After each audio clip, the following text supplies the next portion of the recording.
Vratila mu je novčanik pronađen na stanici sa 2000 evra u njemu, a on joj je pružio zelenu novčanicu od 500 dinara i rekao: "Evo, popij za kafu za trud." Milica nije znala da li da ga pljune ili da zaplače, ali ono što se desilo mesec dana kasnije niko nije mogao da predvidi. Ovo je priča o obrazu koji nema cenu i ljudima koji misle da novce mogu kupiti baš sve. Saslušajte pažljivo, jer se ovo sutra može desiti baš vama. Beogradska jesen je te godine bila nemilosrdna. Kiša je natapala asfalt, a vetar je nosio miris vlage i izduvnih gasova kroz sivilo periferije. Milica je stajala na stanici, stežući staru torbu uz bok. Njene ruke, nekada negovane i nežne, sada su bile grube, sa crnim linijama pod noktima koje sapun više nije mogao da ispere. To su bile ruke žene koja je ujutru raznosila hleb, a popodne ribala hodnike onih koji je nisu ni primećivali. Malo ko je u tom naselju znao da je ta čistačica Milica nekada bila najbolji student na katedri za sociologiju.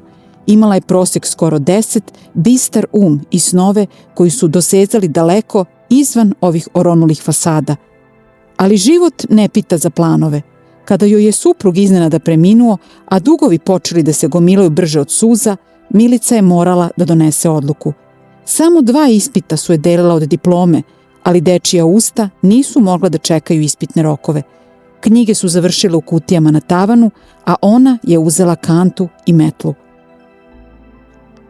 Dok je pokušavala da se skloni pod malu polomljenu nastrešnicu stajališta, noga joj je zapela za nešto. Spustila je pogled misleći da je obična kesa sa smećem, ali u barici je ležao crni, masivan novčanik od najfinije kože. Bio je težak. Milica ga je podigla, krijući ga u džepu mantila, dok joj je srce udaralo o rebra kao zarobljena ptica. Kada je ušla u autobus, sela je skroz pozadi. Drhtavim rukama je otvorila kožni novčanik koji je mirisao na parfem i novac. Unutra nije bilo ničega osim 4 ljubičaste novčanice. 4 novčanice od po 500 evra. Milici se zavrtelo u glavi. 2000 evra. Za te pare ona bi mogla da plati kiriju za celu godinu. Mogla bi deci da kupi one patike koje krišom gledaju u katalozima. Mogla bi da upali grejanje, a da ne razmišlja o svakom satu koji prođe. Jedina stvar koja je pored novca bila u novčaniku jeste luksuzna vizit karta sa zlatno ugraviranim brojem telefona. Te noći Milica nije spavala. Sedela je u svojoj kuhinji gde je sijalica treperila, gledajući u onih 2000 evra na stolu. Ta suma je bila njena sloboda. Ta suma je bila spas.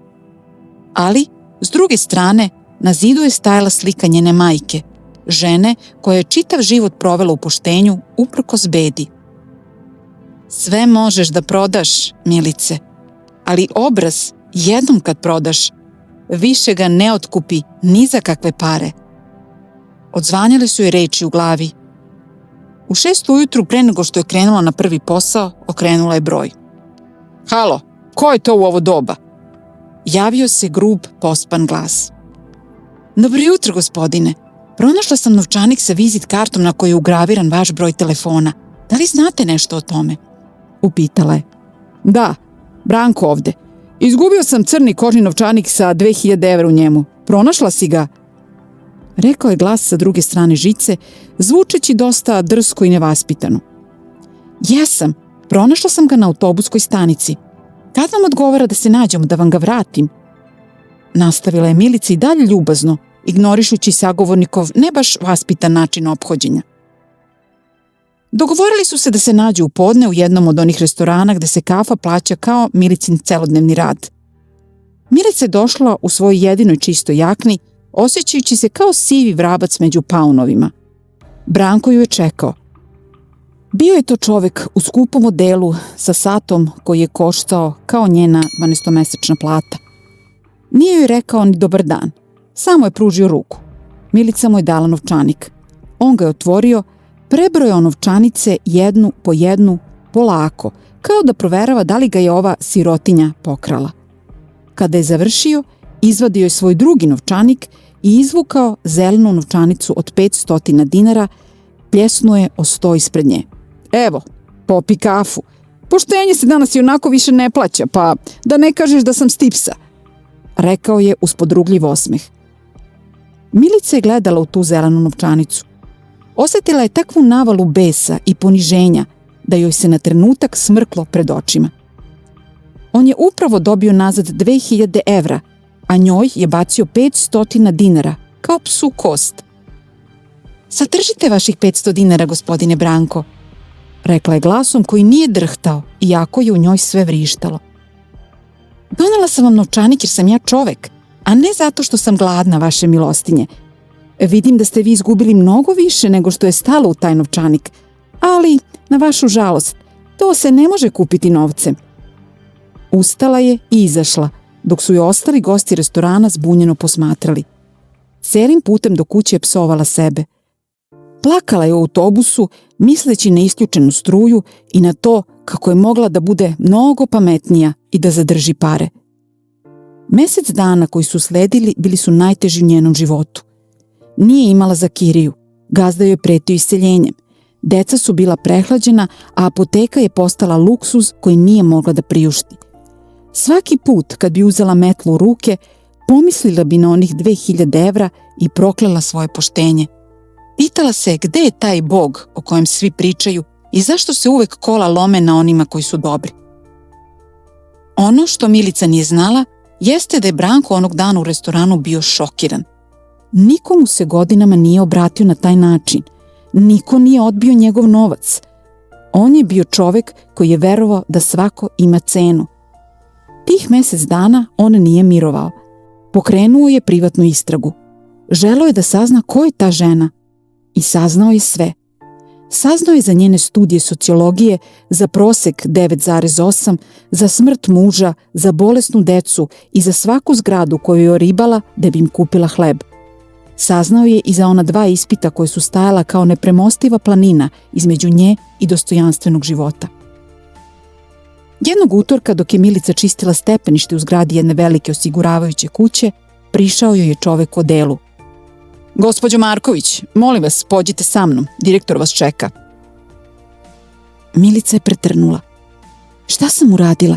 Da li se neko žalio? Pitala je, brišući mokre ruke o kecelju. Samo pođite, molim vas. Ušla je u kancelariju koja je bila veća od njenog celog stana. Iza stola je sedeo Branko.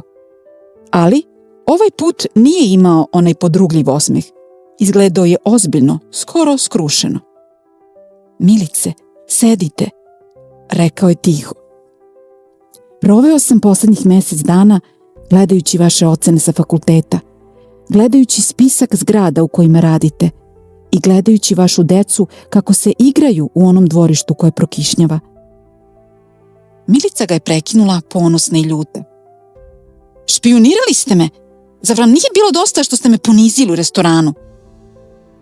Ponizio sam sebe, ne vas, rekao je Branko izvlačeći gomilu papira. Moja kompanija osniva fondaciju za pomoć talentovanim ljudima koje je život slomio. Treba mi upravnik, treba mi neko ko razume sociologiju ne samo iz knjiga, nego iz blata. Neko ko zna šta znači nemati, a opet ostati čovek. Položio je ugovor na sto. Plata je 10-struko veća od svega što zarađujete ribajući podove. Ali imam jedan uslov. Firma će vam platiti privatnu stipendiju i obezbediti vam slobodne dane da u naredna 3 meseca položite ta 2 preostala ispita. Želim da na čelu moje fondacije stoji diplomirani sociolog sa vašim karakterom. Onih 500 dinara u restoranu, to je bio moj poslednji odvratni test. Želeo sam da vidim da li ćete uzeti mrvice. Vi ste pokazali da zaslužujete celu trpezu. Milica je gledala ugovor.